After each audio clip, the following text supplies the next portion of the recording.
Telik sandi baru. Ki Ageng Selamana memerintahkan Raden Kuning dan Rembalun kembali ke Pesanggerahan. Orang nomor satu perguruan Wanakerta itu menghadapi kedua muridnya yang duduk bersila di hadapannya. Baju hitam-hitam ciri khas Wanakerta yang digunakan ketiganya menambah angker suasana di dalam Pesanggerahan. Kiai Layang Bulan belum sempurna. Menggunakan kekuatannya saat ini sama dengan menyimpangkannya agar menjadi racun bagi pemiliknya. Ia akan merongrong tenagamu, Ger. Ki Ageng Selamana membuka kata dengan memberi petunjuk. Enji, Guru, lalu apa yang harus aku lakukan agar Kiai Layang Bulan sempurna? Ini berhubungan dengan proses penciptaan. Garis keturunan Empu Supamandrangi memang dikarunia kelebihan dalam bidang pandai besi. Tetapi harus diingat, kakangmu Rembalun belum sempurna menguasai kepandaiannya menempa besi. Terlebih konsentrasinya belajar di Wanakerta ini adalah melakukan tirakat ilmu bayangan. Jadi, tentu saja penguasaannya atas penciptaan keris juga terabaikan. Apa yang diutarakan guru, semuanya benar adanya di Mas Raden. Dalam hal penciptaan, Kiai Layang Bulan memang belum sempurna. Ada tirakat puasa yang harus dilakukan. Tetapi tirakat puasa itu bukanlah ditujukan untuk mencipta keris, tetapi sebagai bentuk takzim dan tunduk kita kepada Sang Maha Pencipta. Hanya Ia yang bisa memberikan kesempurnaan. Kita sebagai makhluk ciptaannya wajib berserah diri agar dalam proses mencipta benda akan mendapat ridho dari Sang Maha Tinggi. Ya, Kakang, aku mafhum. Kiai Layang Bulan adalah keris pertama yang aku buat di mana semua inti ilmu bayangan aku titipkan di dalamnya. Tubuh keris yang berbahan meteorit merespon negatif tenaga luar. Oleh karena itu, jika sering digunakan, Kiai Layang Bulan akan menjadi racun bagi tenagamu sebagaimana yang disampaikan oleh guru. Rembalun mengakhiri katanya dengan menganggukkan kepalanya. Ia sepertinya sepaham dengan pandangan Ki Ageng Selamana. Bagaimana caranya agar Kiai Layang Bulan sempurna? Tak ada cara lain. Engkau harus menguasai tenaga inti bayangan. Muridku Rembalun, tugasmu adalah mengajari adikmu ini bagaimana melakukan tirakat bayangan. Berapa lama waktu yang dibutuhkan, itu tergantung bakat dan keseriusannya. Buatlah pesanggerahan khusus untuk adikmu, Raden Kuning agar ia bisa berkonsentrasi penuh menjalani lakonnya. Untuk menjalankan titahku ini, mintalah bantu seluruh murid perguruan Wanakerta. Aku akan berkunjung sesekali melihat kemajuan latihan kalian. Kakang Rembalun, bagaimana proses penguasaan tenaga bayangan? Bisakah latihannya dipercepat mengingat aku memiliki tugas lain di pulau seberang? Raden Kuning tak mampu menahan penasarannya. Pernyataan Ki Ageng Selamana tentang lamanya berlatih tenaga inti bayangan membuatnya khawatir akan terlalu lama di perantauan. Cepat atau lambatnya engkau menguasainya tergantung bakatmu. Pada intinya tenaga bayangan hanya bisa dilatih dengan cara menerima transfer tenaga. Aku sendiri nanti yang akan memberikan sebagian tenaga bayangan ke dalam tubuhmu nanti. Setelah itu, engkau sendirilah yang akan melakukan tirakat bayangan. Selama 40 hari lebih, engkau diwajibkan menahan hawa nafsumu, berpuasa. Puasamu bisa mengikuti sunnah puasa Kanjeng Gusti Nabi Daud. Enji, Kakang, kapan kita bisa memulai latihan? Sesuai petunjuk guru, kita akan membangun pesanggerahan terlebih dahulu. Ada tanah kosong di sebelah rumahku. Kita akan membangun pesanggerahanmu di sana. Kedua kakak beradik seperguruan itu kemudian nyuwun pamit. Mereka kemudian mengumpulkan seluruh murid utama Wanakerta di pesanggerahan Rembalun. Pekerjaan membuat pesanggerahan baru akan dimulai. Seluruh murid perguruan Wanakerta gotong royong mengolah kayu simpanan yang akan digunakan sebagai bahan utnuk rumah kayu yang akan ditempati Raden Kuning. Tak butuh waktu lama, pesanggerahan baru itu sudah mulai terlihat bentuknya. Dalam 1 pekan, pesanggerahan Raden Kuning sudah selesai dibangun dan langsung ditempati oleh pemiliknya. Di dalam rumah barunya, Raden Kuning memanggil Rempa Balin, Bangau Cijen, dan Rangga Balun. Selama ia menjalani tirakat bayangan, mereka diminta untuk menjalani tugas sebagai telik sandi sebagaimana yang diamanatkan oleh Pangeran Arya Mataram. Rangga Balun diminta ikut karena dinilai banyak mengetahui informasi di seputaran daerah bekas Keraton Jipang.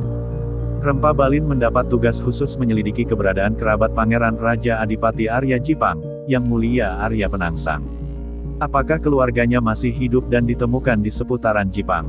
Atau, seperti apa nasib mereka kini? Jelas Raden Kuning. Ya, Raden, kami akan mencari informasi itu. Tetapi ini hanya sekedar sumbang saran. Biarlah Bangau Jijen tetap berada di sini menemanimu. Aku khawatir dalam proses menjalani tirakat bayangan, Raden mengalami hal-hal yang tidak kita inginkan. Rempa Balin menyampaikan pandangannya. Jika soal keselamatanku, engkau tak usah mengkhawatirkannya, Balin. Cukuplah ada Kakang Rembalun yang mengawasiku. Lagi pula, Guru Ki Ageng Selamana akan mengawasi latihanku. Baik, Raden. Tetapi selain itu, aku khawatir tugas kami sebagai Telik Sandi akan terbongkar karena Bangau Jijen pastilah dikenal oleh Pajang. Ia selama ini dikenal sebagai pimpinan pasukan teror. Belum lagi kelompok Sutawijaya yang kini berada di tanah perdikan Mataram. Aku dengar, Sutawijaya pun tengah menyusun kekuatan di masa depan. Mereka pastinya saat ini akan dengan senang hati mengambil hati Pajang dengan memburu pasukan pengacau. Rempa Balin kembali meyakinkan Raden Kuning. Orang yang disebut-sebut akan membahayakan tugas Telik Sandi hanya terdiam dan sesekali memperlihatkan wajah tegang. Raden Kuning silih berganti menatap wajah kedua bawahannya itu sebelum akhirnya ia menjatuhkan titah. Baik, usul dari Rempa Balin masuk akal. Biarlah tugas Telik Sandi ini dilakukan oleh dua orang saja. Rangga Balun, ini adalah tugas pertamamu sebagai prajurit Keraton Palembang. Enji, Panglima, aku akan melakukan tugas ini dengan segenap jiwa dan ragaku. Tubuh Rangga Balun nampak bergetar. Sepertinya ia tak siap mendengar anugerah diterima sebagai abdi Keraton Palembang langsung dari keturunan Raja Demak. Jangan engkau panggil aku Panglima. Aku belum mendapatkan pangkat dan jabatan itu di Palembang. Gusti Ki Gede Ing Suro belum menata pangkat dan jabatanku mengingat aku sebelumnya tidak bersamanya. Nanti di perjalanan baiknya engkau banyak bertanya tentang diriku dan tentang Keraton Palembang dengan kakangmu, Rempa Balin.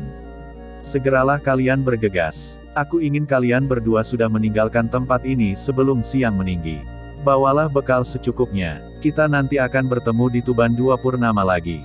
Jika aku belum tiba, kalian bergabunglah dengan pasukan kita di sana.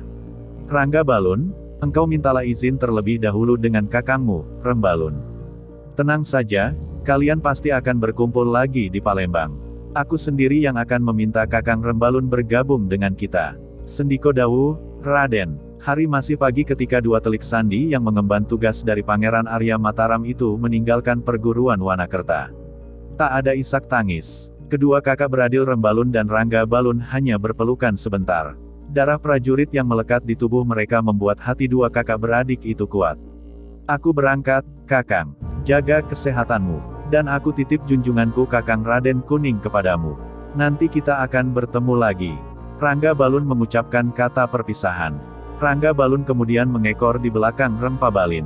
Mereka berdua diantar beberapa murid berjalan menuju dermaga. Perahu sudah disiapkan. Kedua Telik Sandi Keraton Palembang meninggalkan kampung yang penuh cerita itu dengan dada sesak. Meskipun aku baru menjadi bagian dari keluarga besar perguruan Wanakerta, tetapi ikatan persaudaraan di sana sangat erat. Aku berjanji, tempat ini akan menjadi rumah keduaku setelah Palembang, Rempa Balin bergumam sendiri. Tak urung suaranya yang cukup keras itu terdengar oleh Rangga Balun. Benar, Kakang. Aku dan Kakang Rembalun yang tak punya keluarga lagi ini juga menemukan hal yang sama di sini. Murid-murid perguruan Wanakerta memperlakukan kami seperti keluarga mereka sendiri.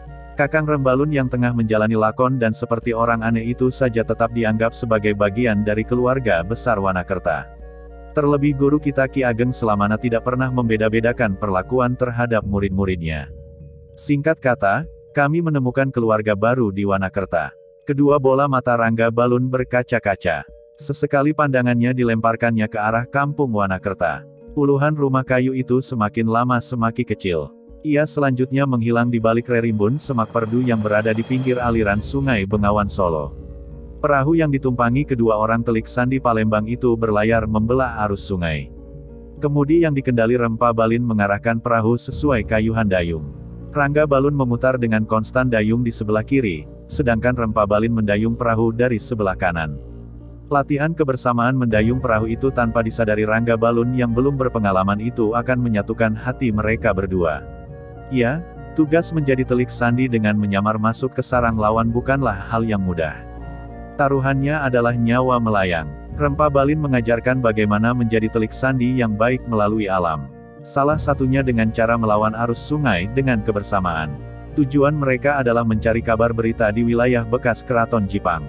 Selanjutnya mereka akan berkunjung ke sarang musuh di Pajang. Kidung, kisah menjadi Telik Sandi. Mengemban tugas jauh dari negeri. Musuh yang datang harus diperlakukan seperti teman sendiri. Agar tertutup semua identitas diri. Alam adalah guru sejati, yang mengajarkan bagaimana menjadi ahli. Semua ini tentang bagaimana caranya menjadi seperti kami yang berada di sini. Mendayung mengarungi air tanpa kemudi.